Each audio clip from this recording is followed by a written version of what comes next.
A kú dédé àkókò yìí níbi gbogbo tí ẹ bá ti ní àǹfààní láti máa wò wá ní ìkànnì Ajáramàlífà TV. Lágbára Ọlọ́run bá ní súra wa láṣẹ Èdùmàrè. Iléeṣẹ́ ọlọ́pàá ní ìpínlẹ̀ Èkó ti fi léde wípé àwọn ti rọ́wọ́ tó àwọn tí wọ́n jẹ́ afurasí ọ̀daràn ìyẹn tí wọ́n ń da agbègbè ìpínlẹ̀ Èkó láàmú, eléyìí tí wọ́n pè ní mẹ́fà níye. Wọ́n ní wọ́n ti rọ́wọ́ tó wọn o. Wọ́n ní wọ́n gba ọkọ̀ kan eléyìí tí wọn kò fi orúkọ rẹ̀ sílẹ̀, eléyìí tí olóyìnbó pè ní unregistered vehicle. Wọ́n náà gbà á lọ́wọ́ wọn pẹ̀lú ọ̀pọ̀lọpọ̀ àwọn ohun ìjà olóró. Iléeṣẹ́ ọlọ́pàá ní ìpínlẹ̀ Èkó lábẹ́ ọ̀gá yányán ìyẹn Ọlọ́rundáre Jimoh Moshood ló ti fi ọ̀rọ̀ léde wípé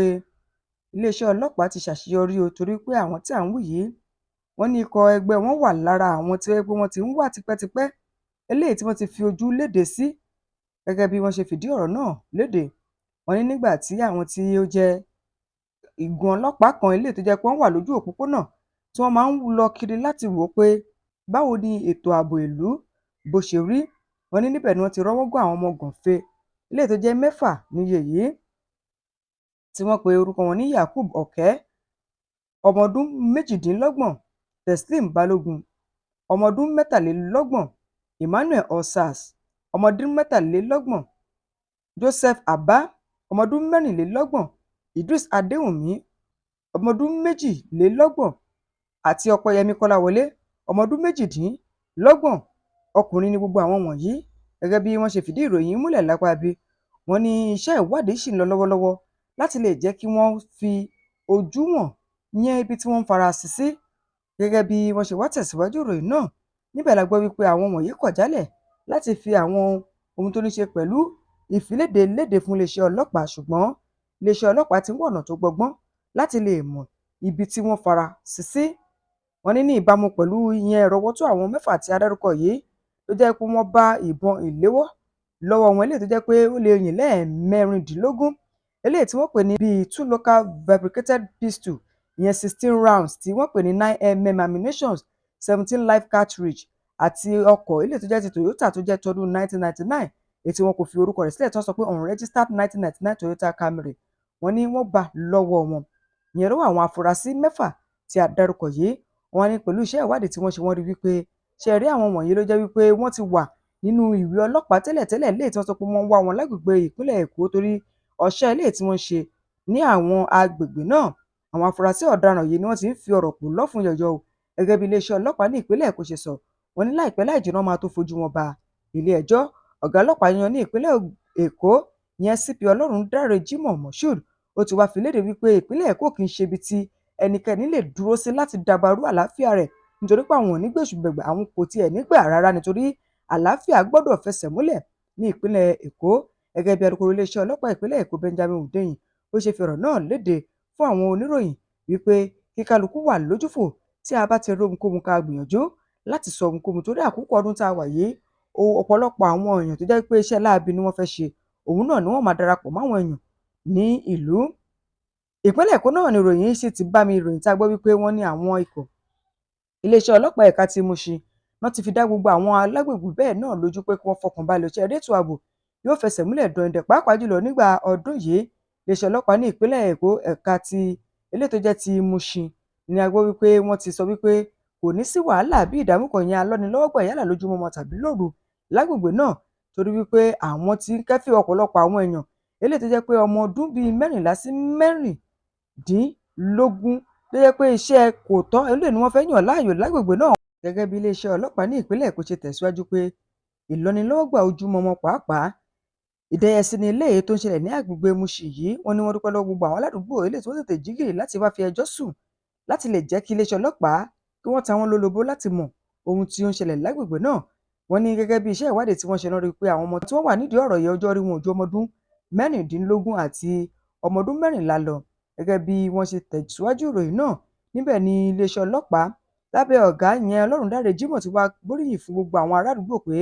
ẹ ṣeun lọ́pọ̀lọpọ̀, torí wípé wọ́n ní ìfiléde eléyìí tí àwọn ará àdúgbò fi léde ló jẹ́ káwọn ọmọ agbègbè ibi táwọn ọmọ wọ̀nyí tí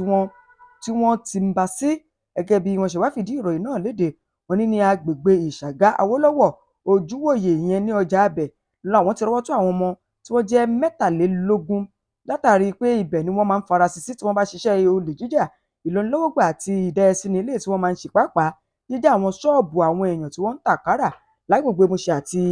ìyẹn Sòǹgbẹ ibẹ̀. Gẹ́gẹ́ bí wọ́n ṣe wá fìdí fọ̀rọ̀ náà léde síwájú sí i, wọ́n ní iléeṣẹ́ ọlọ́pàá yóò fojú gbogbo àwọn tí wọ́n ti kó yìí ba ilé-ẹjọ́ láti lè jẹ́ kí wọ́n mọ̀ wípé wọ́n ti ṣẹ̀ sábẹ́ òfin. Wọ́n wá tẹ̀síwájú pé ẹnikẹ́ni kò gbọdọ̀ rí agbègbè Mushin àbí